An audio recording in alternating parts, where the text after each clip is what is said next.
नमस्कार, स्वागत है आप सभी का ईटी नाउ स्वदेश पर। मैं हूं आपके साथ सौमित्र बुद्धकर। आप देख रहे हैं मार्केट्स पर हमारी खास पेशकश कल की तैयारी।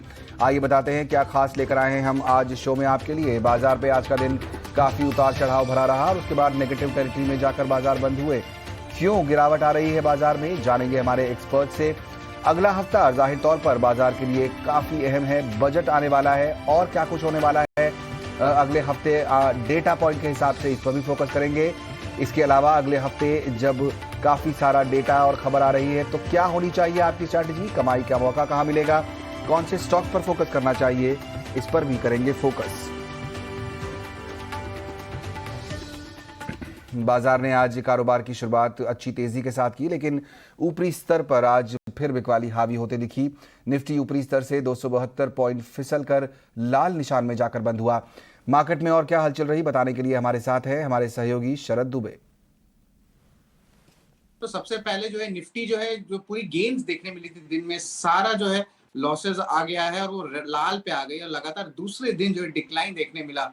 निफ्टी बैंक का भी जो है मॉर्निंग गेन्स ओवरऑल जो है वहां पे भी मुनाफा वसूली देखने मिला है। मिड कैप्स लेकिन एक अच्छा परफॉर्मेंस दिए हैं और वो बेंचमार्क इंडिसेस में भी हम वो देख सकते हैं कि आपकी निफ्टी मिड कैप 150 इंडेक्स लगभग 1% का जो है उछाल देखने मिला। अब जो कौन से सेक्टर्स में मूवमेंट देखने मिल रही थी आज के दिन के ट्रेड में, वो आपके हेल्थ, आईटी, फार्मा, यहाँ पे स्ट्रेंथ दिख रही थी और दिन के एक समय सारे सेक्टर्स ग्रीन में थे।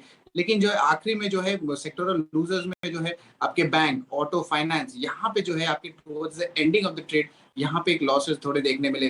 निफ्टी गेनर्स की बात करें तो एनटीपीसी जो है one of the top gainers था, यूपीएल भी आपके टॉप गेनर्स थे। ये सारे जो है इनके अर्निंग्स आसपास आ रहे हैं अगले 2 या 3 दिन में, तो इसके कारण स्टॉक्स में एक अच्छी मूवमेंट देखने मिली। और मुनाफा वसूली अगर निफ्टी लूजर्स की बात करें तो मारुति सुजुकी लगभग 3% का one of the top losers था। टेक महिंद्रा, पावर ग्रिड, इनमें भी दबाव देखने मिले। और ये थी आज की कहानी, लेकिन पूरे हफ्ते की कहानी भी मैं बता देता हूँ। तो सबसे पहले जो है बैंक्स के बारे में कहूंगी, बहुत शानदार रिजल्ट्स देखने मिले हैं पूरे हफ्ते में। और अदानी विल्मार की जो आईपीओ की इश्यू है वो दूसरे दिन में पूरी तरह सब्सक्राइब हो चुकी है।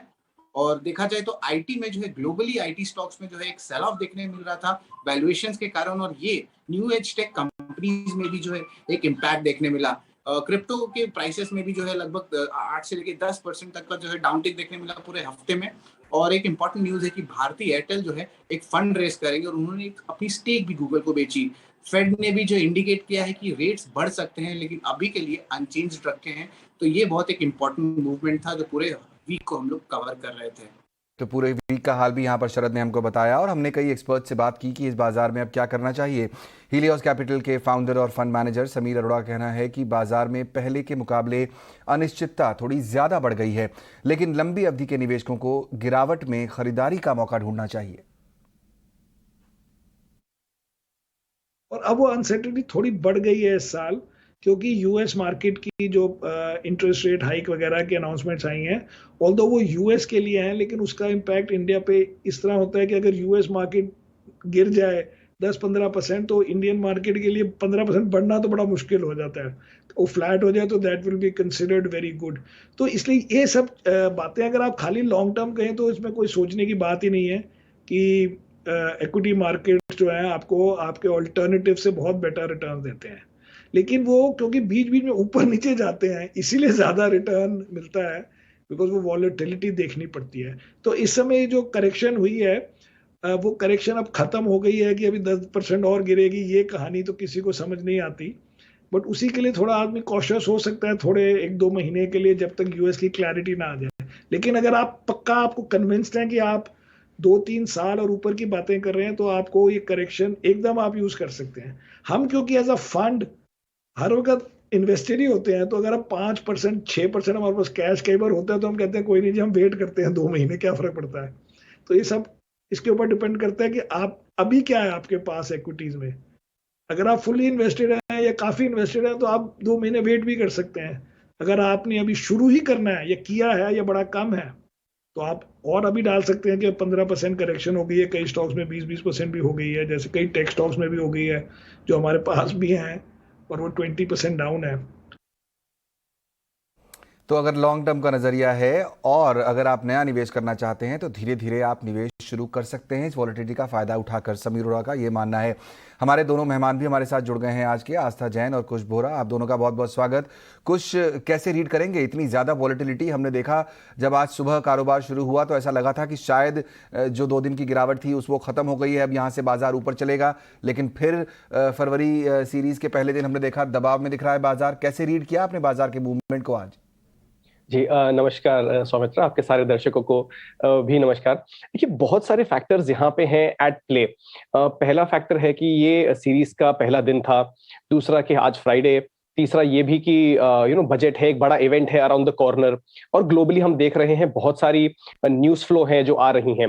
तो इनके चलते वॉलेटिलिटी जो है मार्केट में ये हाई होनी लाजमी थी। इनफैक्ट अगर हम विक्स देखें तो वो भी 20-21 करीब 22 लेवल्स के आसपास ट्रेड कर रहा है, जो सजेस्ट कर रहा है कि भाई वॉलेटिलिटी हाई होगी और आने वाले कुछ दिनों में भी वॉलेटिलिटी हाई रह सकती है। ट्रेडर्स को इस चीज का खास तौर पर ध्यान रखना चाहिए। इसके चलते अगर कोई बड़ी पोजीशंस लेना चाहे तो ये बिल्कुल सही समय नहीं होगा। क्यों? क्योंकि एक बड़ा इवेंट है अराउंड द कॉर्नर। अगर स्पेसिफिकली निफ्टी की बात करें तो वो बिल्कुल अपने सपोर्ट और रेजिस्टेंस के ठीक बीच में चल रहा है। 16,800 का जो हमने इंटरमीडिएट लो बनाया है, ये एक बहुत ही क्रूशियल सपोर्ट है निफ्टी के लिए, और ऊपरी स्तर पे 17,500 का जो नंबर है वो एक लेवल है जहां पे निफ्टी थम सकता है अगर मान लीजिए यहां से बाइंग आती है या अपस्विंग आता है तो। ओके, तो उन लेवल्स पर अगर आप नज़र रखेंगे तो शायद अपॉर्चुनिटी भी मिले। आस्था, मैं आपसे भी चर्चा करना चाहूँगा, और बाजार पर तो राय हमने ली, लेकिन स्टॉक स्पेसिफिक अगर बात करें, भारतीय एयरटेल से मैं शुरुआत करना चाहूँगा। हमने देखा, खबर आई है कि वहाँ पर गूगल को प्रेफरेंशियल शेयर दिए जाएंगे और जो रेट तय हुआ है 734 रुपये का, फिलहाल तो स्टॉक उसके नीचे ट्रेड कर रहा है, और अब हमने देख रहे हैं कि कुछ पॉजिटिव ट्रिगर कंपनी पे दिखाई दे रहे हैं। इस खबर को आपने कैसे एनालाइज किया, और अब यहाँ से भारतीय एयरटेल पर क्या सलाह होगी आपकी? Good evening Soumitra. देखा जाए तो भारतीय एयरटेल में वैसे भी यहाँ पे फंडामेंटल्स मजबूत थे, और ये जो खबर है मुझे काफी ज्यादा पॉजिटिव लग रही है स्टॉक की इन पर्टिकुलर हम बात करें।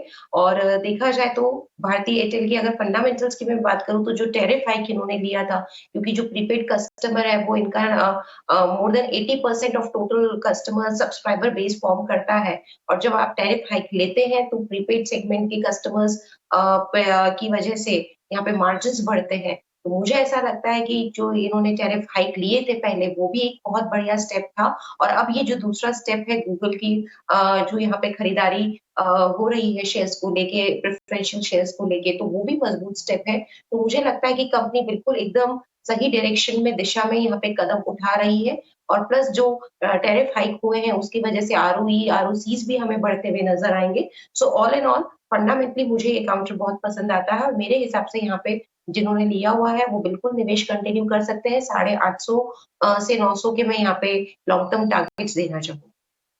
ओके, तो यहाँ पर टारगेट्स लॉन्ग टर्म में काफ़ी अच्छे हैं, फंडामेंटल ज़ाहिर तौर पर कंपनी के अच्छे दिखाई ही देते हैं। नतीजों का सिलसिला भी चल रहा है, और हमने देखा कई आईटी कंपनियों के बाद कई और बड़ी कंपनियों के नतीजे आए, बैंकों के नतीजे भी अच्छे आ रहे हैं, और आज कोटक बैंक के नतीजे भी हमने देखे।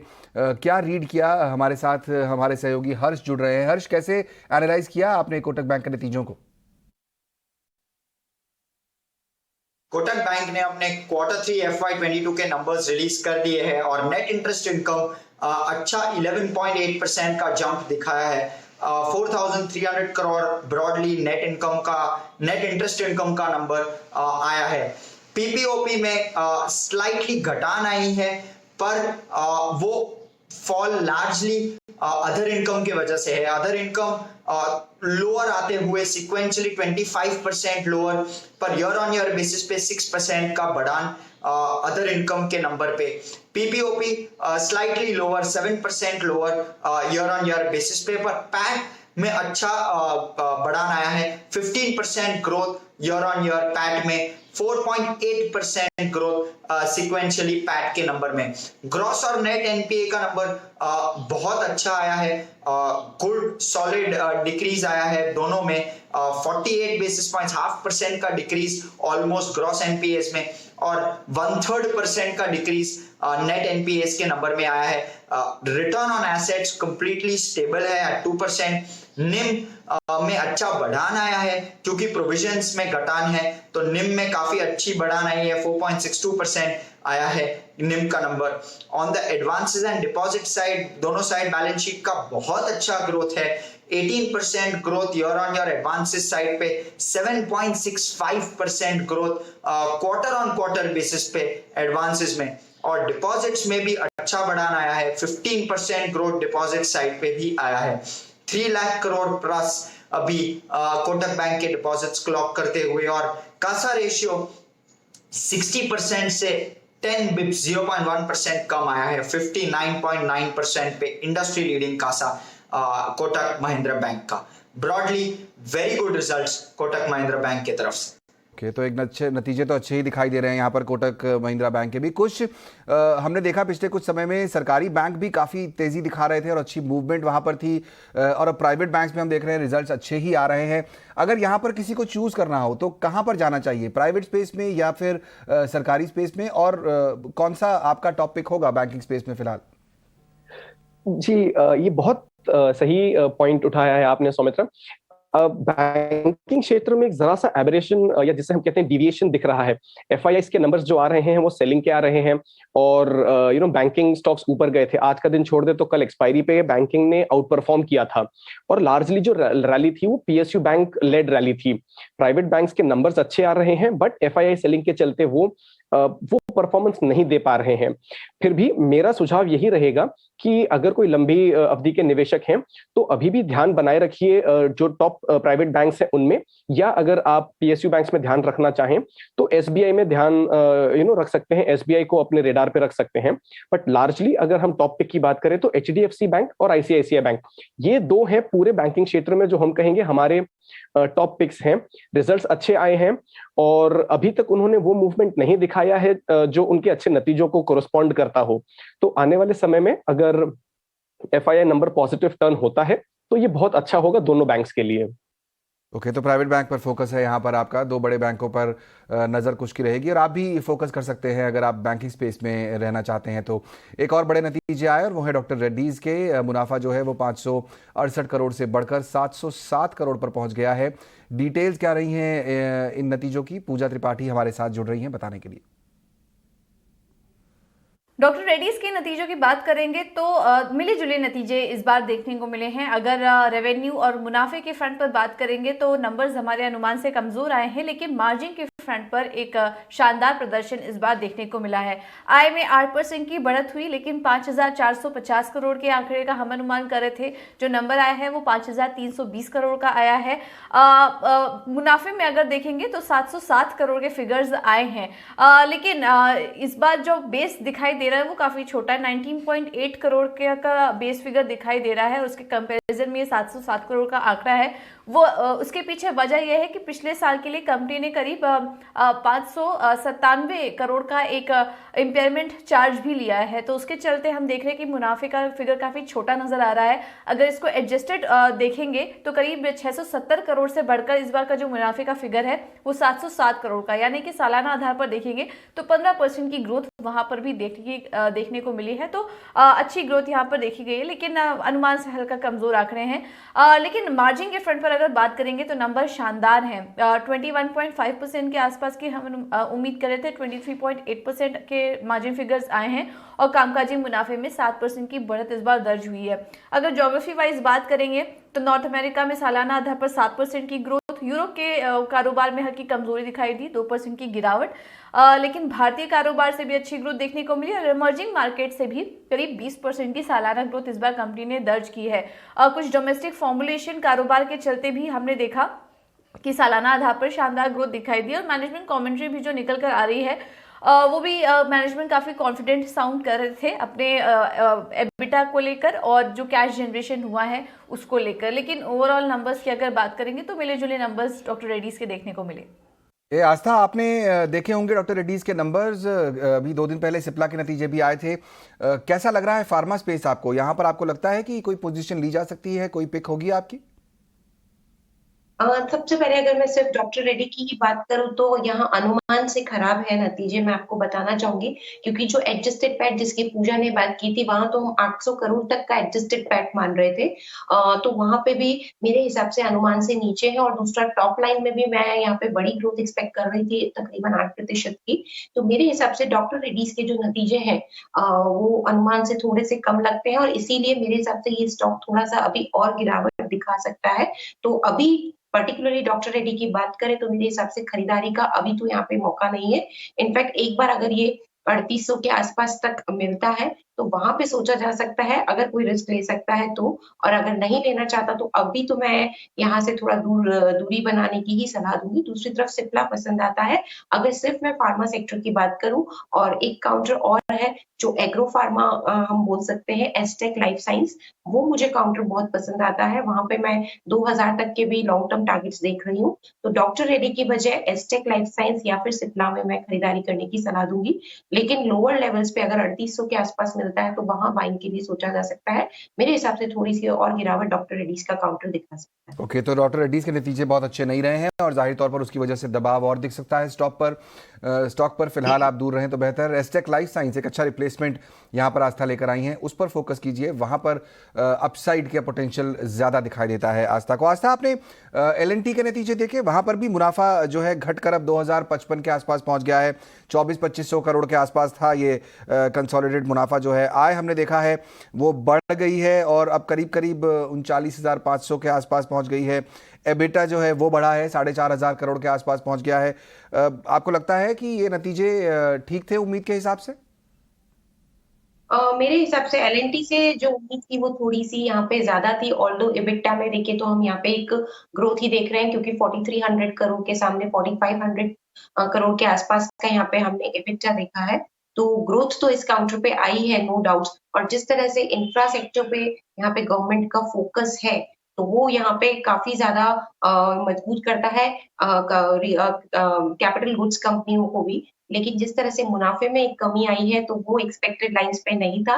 मेरे हिसाब से लॉन्ग टर्म के लिए काउंटर बहुत बढ़िया है। कैपिटल गुड स्टोरी को किसी को प्ले करना है तो दिग्गज कंपनी यहाँ पे LNT ही है। लेकिन शॉर्ट टर्म के लिए थोड़ा सा मैं अभी रुकने की सलाह दूंगी, क्योंकि रिजल्ट्स में और ज्यादा यहाँ डीप में स्टडी करूंगी। तो अभी शॉर्ट टर्म में रुक जाए, लेकिन लॉन्ग टर्म के लिए अगर खरीदारी करनी है तो भी डिप्स का वेट करें। अभी थोड़ा सा रुकने की सलाह रहेगी, नई खरीदारी करनी। बिल्कुल, तो LNT तो खैर ऑल टाइम फेवरेट है बहुत सारे लोगों का और आस्था का भी दिखाई देता है लॉन्ग टर्म प्ले। लेकिन ये ध्यान देने की बात है, कुछ डिप्स पर का इंतजार करें, कुछ और अगर गिरावट आए तो आप लंबे समय का जो पोर्टफोलियो बनाएंगे उसमें LNT आपके पोर्टफोलियो में हो सकता है। ध्यान रहे कि ये नजरिया लंबा होना चाहिए। नतीजों की ही बात करते हुए एक बड़ी कंपनी के नतीजे सोमवार को आने वाले हैं, वो है टाटा मोटर्स। ऑटो कंपनियां लगातार फोकस में रही हैं, चिप शॉर्टेज की वजह से समस्या में रही हैं, हमने देखा, लेकिन यहाँ पर ग्रोथ दिखाई देता है EV स्पेस में। तो किस तरह का अनुमान लगाया जा सकता है टाटा मोटर्स के तिमाही नतीजों से? हमारे साथ हमारी सहयोगी सृष्टि जुड़ गई हैं। सृष्टि, क्या उम्मीद कर रही हैं सोमवार को टाटा मोटर्स के जब नतीजे आएंगे तो कैसे हो सकते हैं? इस बार टाटा मोटर्स के नंबर में सबसे अहम होगा कि तिमाही दर तिमाही कंपनी कितना इंप्रूवमेंट दिखा रही है सारे हेडलाइन नंबर्स में, क्योंकि हम जानते हैं कि चिप शॉर्टेज दिक्कतों के चलते इनके जेला प्रोडक्शन नंबर्स हिट होते हुए नजर आए हैं, पर कहीं ना कहीं जो भारतीय कारोबार था वो कंपनी को पूरा सपोर्ट दिया है। इस बार देखना होगा कि कंपनी के मार्जिन, कंपनी का घाटा कितना दर्ज होता है और आखिरी में कंपनी का EBITDA कितना इंप्रूव होते हुए नजर आता है। सबसे पहले आपको बताते हैं कि बॉटम लाइन में हम क्या उम्मीद कर रहे हैं। पिछले क्वार्टर FY 2022 के कंपनी ने 4000 से भी ज्यादा करोड़ का घाटा दर्ज किया था। इस बार अगर देखें तो एनालिस्ट की उम्मीदें काफी डाइवर्सिफाइड हैं और हम ET नाउ में एक्सपेक्ट कर रहे हैं कि कंपनी 1000 करोड़ तक का घाटा दर्ज करती हुई नजर आ सकती है। पर कंपनी के मार्जिन अगर देखें तो पिछले क्वार्टर में करीब 6-7% के आसपास कंपनी ने EBITDA मार्जिन घोषित किए थे कंसोलिडेटेड बेसिस पे। इस बार वो इंप्रूव होकर 9.5% पे रहते हुए नजर आ सकते हैं और खासतौर से जिनके जेलर EBITDA मार्जिन्स हैं वहां पे तिमाही दर तिमाही 300 बेसिस पॉइंट्स की इंप्रूवमेंट हम उम्मीद कर रहे हैं। कंपनी का EBITDA जो है वो 6883 करोड़ पे आते हुए नजर आ सकता है और इनकी आय जो है हम उम्मीद कर रहे हैं कि 72,760 करोड़ आनी चाहिए।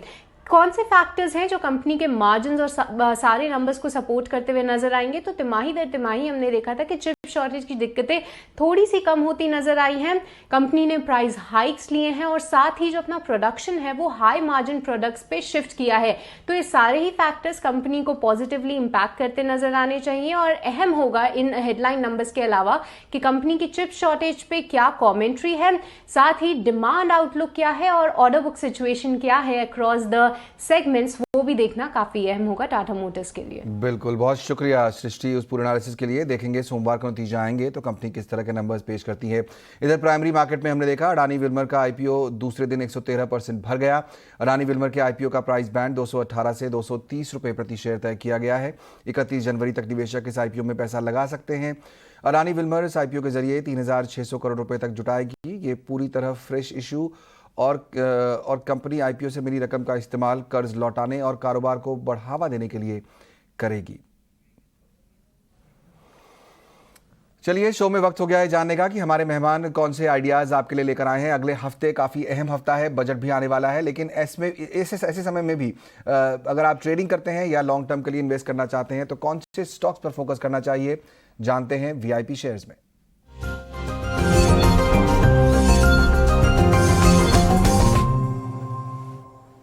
आस्था, आपसे शुरुआत करना चाहूँगा। काफ़ी अहम हफ्ता तो है कल अगला, लेकिन जाहिर तौर पर बजट आने वाला है, लेकिन ट्रेडिंग तो चलती रहेगी, इन्वेस्टिंग चलती रहेगी क्योंकि बाजार तो खुले ही हैं। तो कहाँ पर आपका फोकस होगा अगले हफ्ते? कौन से स्टॉक्स आइडिया आप लेकर आई हैं आज? देखिए, जिस तरह से हमने एस्टेक लाइफ साइंस की बात की थी तो मेरे हिसाब से एग्रोकेमिकल स्पेस में काफी बढ़िया ये कंपनी है और नतीजे भी बहुत सॉलिड इन्होंने यहाँ पे पेश किए थे। जो ये क्वार्टर अबव एस्टिमेट्स नतीजे थे, 40% से ज्यादा टॉप लाइन की ग्रोथ थी और बॉटम लाइन भी काफी सॉलिड थी। तो मैं एस्टेक लाइफ साइंस पे काफी ज्यादा बुलिश हूँ। थोड़ा सा स्लो मूविंग स्टॉक है तो मेरे हिसाब से बहुत जल्दी टारगेट्स आएंगे ये तो मैं नहीं कह सकती। पोजिशनल कॉल के तौर पर लेना चाहिए, एटलीस्ट 8 या 15 दिन के हिसाब से। 1940 के इनिशियल टारगेट है, उसके बाद 2000 के ऊपर के भी लेवल हमें ये काउंटर दिखा सकता है। तो पोजिशनल कॉल के तौर पे एस्टेक लाइफ साइंसेज मुझे पसंद आता है। ओके, तो अगले हफ्ते अगर आप फोकस करना चाहते हैं, एस्टेक लाइफ साइंस की बात पहले भी हुई थी, यहाँ पर टारगेट स्टॉप लॉस आपके सामने 2000 तक के टारगेट हो सकते हैं, लेकिन समय देना पड़ेगा थोड़ा सा। जैसा आस्था बता रही हैं, 8 दिन से 15 दिन के बीच में अपना नजरिया रखिए और इसमें आप पोजीशन ले सकते हैं। कुछ क्या सलाह दे रहे हैं अपने आप क्लाइंट्स को? आपको लगता है कि अगले हफ्ते ट्रेडिंग करनी चाहिए या नहीं करनी चाहिए, और अगर करनी चाहिए तो फिर कौन से स्टॉक्स का आइडिया लेकर आए हैं आज आप? सौमित्रा, सही बता रहे हैं आप। देखिए, कोई भी इतने बड़े इवेंट के पहले ट्रेडिंग पोजीशन लाइट रखें तो बेटर है। अगर किसी ट्रेडर की पोजीशन हो तो उसे हेज करके चलें। नया ट्रेड लेने के पहले जरा सा सतर्क रहना बिल्कुल अनिवार्य है। यहाँ पे मेरा सजेशन रहेगा, ठीक पिछली बार की तरह मैं ऐसे 2 स्टॉक्स बता रहा हूं जो अगर आप अपने पोर्टफोलियो में रख भी लें तो भी आपको दिक्कत नहीं होगी। अगर आपका इन्वेस्टमेंट का होराइजन जो है थोड़ा लंबा हो भी जाता है तो भी उसमें दिक्कत नहीं होगी। इन्हें ट्रेडिंग के लिए भी लिया जा सकता है और इन्वेस्टमेंट के लिए भी आप इन्हें रख सकते हैं अपने पोर्टफोलियो में। पहला स्टॉक है एसआरएफ, जिसकी क्लोजिंग हुई है 2400 के आसपास। रिसेंटली इस स्टॉक ने मीडियम टर्म एवरेज से एक बाउंस दिया है, तो यहाँ पे मेरा टारगेट रहेगा 2500 का और 2350 का स्टॉप लॉस। और दूसरा है बाटा, 2070 के करीब की आज की इसकी क्लोजिंग रही है। 2200 का टारगेट और 2000 के स्टॉप लॉस से इस स्टॉक को भी ट्रेडर और इन्वेस्टर अपने पोर्टफोलियो में ऐड करने के लिए देख सकते हैं। अगर आप ट्रेडिंग करना चाहते हैं या फिर लंबे समय के लिए निवेश, तो 2 आइडियाज यहाँ पर कुछ की तरफ से, एसआरएफ और बाटा, दोनों पर फोकस कर सकते हैं। अच्छे रिटर्न्स की उम्मीद की जा सकती है। चलिए, बहुत बहुत शुक्रिया आस्था और कुछ आज शो में शामिल होकर हमसे चर्चा करने के लिए और अपने आइडियाज़ भी देने के लिए। कल की तैयारी की पूरी टीम को दीजिए